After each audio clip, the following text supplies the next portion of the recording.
কিছু কিছু মেয়ে মানুষের কপাল মনে হয় সব দিক দিয়েই পোড়া থাকে, ঘরে বাইরে সব দিকে। এই কথাটা কেন বললাম সেটা একটু পরে বলছি। তো অনেক দিন ধরে লং ভিডিও দেওয়া হয় না, তো চিন্তা করলাম একটা লং ভিডিও দিতে হবে। তো আপনাদের সাথে একটা ব্লগ ভিডিও শেয়ার করছি, আশা করি আপনাদের কাছে ভালো লাগবে। সবাইকে পুরো ভিডিওটা দেখার অনুরোধ করছি। তো এর আগেও আমি ভিডিওতে বলেছিলাম যে আমি যে জুই নারিকেল তেল সেটা মুখে সবসময় ইউজ করি। জানি না কার কাছে কেমন লাগে, তবে আমার এটা মুখে ইউজ করতে অনেক ভালো লাগে। আর এরপর ইউজ করে নিচ্ছি গার্নিয়ার সিরাম ক্রিম। এটা আমি সব সময় ইউজ করি না, দেখা যায় বাইরে কোথাও গেলে তখনই একটু ইউজ করা হয়। তো আমি রেডি হয়ে নিচ্ছি, আমি কোথায় যাচ্ছি সেটা একটু পরে বলছি। আর কিছু কিছু মেয়ে মানুষের কপাল পোড়া কেন হয় সেটা আরও পরে বলছি।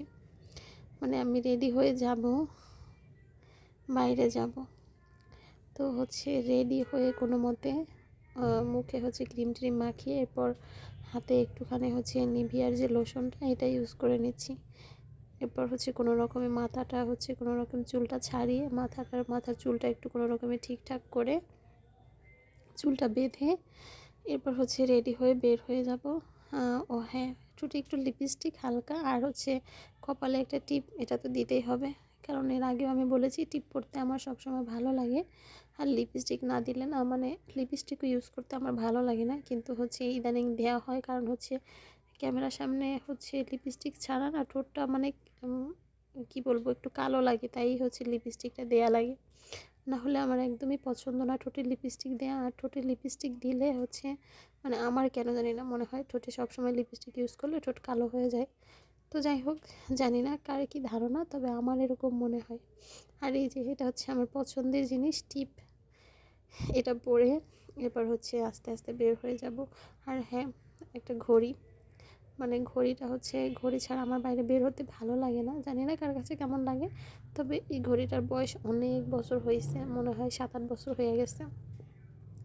তো ঘড়ি পরে এরপর বের হয়ে যাচ্ছিলাম। তো বাসা থেকে বের হয়েছি, এরপর রেল লাইনের পাশ দিয়ে আস্তে আস্তে টুকটুক করে হেঁটে আমি মহাখালীর দিকে যাচ্ছিলাম।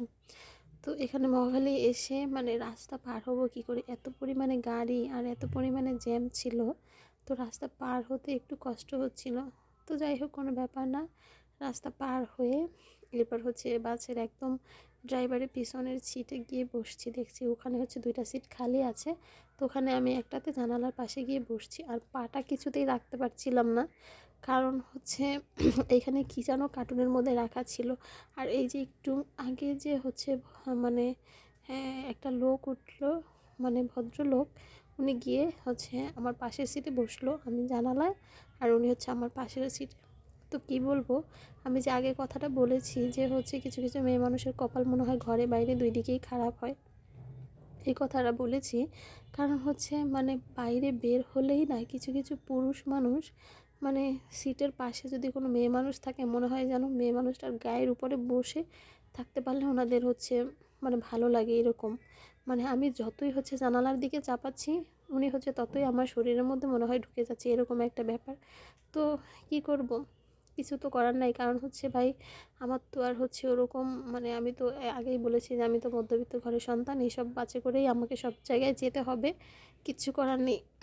তো লোকটার না মানে কী উদ্দেশ্য ছিল আমি জানি না, উনি মানে গাড়ি থেকে নামবে, সেই আমার সাথে সাথেই নামছে। তো উনি একবার আমাকে জিজ্ঞেস করছে যে কোথায় নামবে, তো আমি বললাম যে আমি সুবাস্তুর সামনে নামবো। তো নেমেও গেছিলাম, উনি আমার পিছন পিছন নামছে।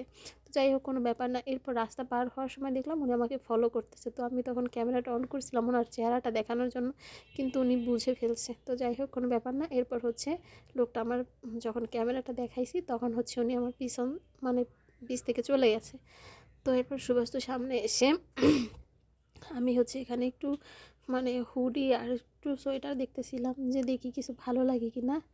তো মানে এত পরিমাণে মানুষ আর এত ভিড় ছিল যে আমি আমার হাঁটার জন্যই কষ্ট হয়ে যাচ্ছিল, মানে ফুটপাথ দিয়ে হাঁটতে আমার কষ্ট হচ্ছিল। তো যাই হোক, কোনো ব্যাপার না। আর ওখানে না আগে ভ্যানের মধ্যে ছোট ছোট গাছের চারা দেখতে পাচ্ছিলাম, তো আমি যেহেতু চারা কেনার উদ্দেশ্যে আসি নাই, সেজন্য ওগুলো নেওয়া হয়নি। আর একটা সোয়েটার কিনেছি, সেটা তো আপনাদের সাথে অবশ্যই দেখাবো। আর এই দেখেন, এটা ফাইনালি হুডিটা কেমন হয়েছে অবশ্যই কিন্তু কমেন্ট করে জানাবেন। আর সবাইকে অনেক অনেক ধন্যবাদ ভিডিওটা দেখার জন্য। সবাই ভালো থাকবেন, টাটা।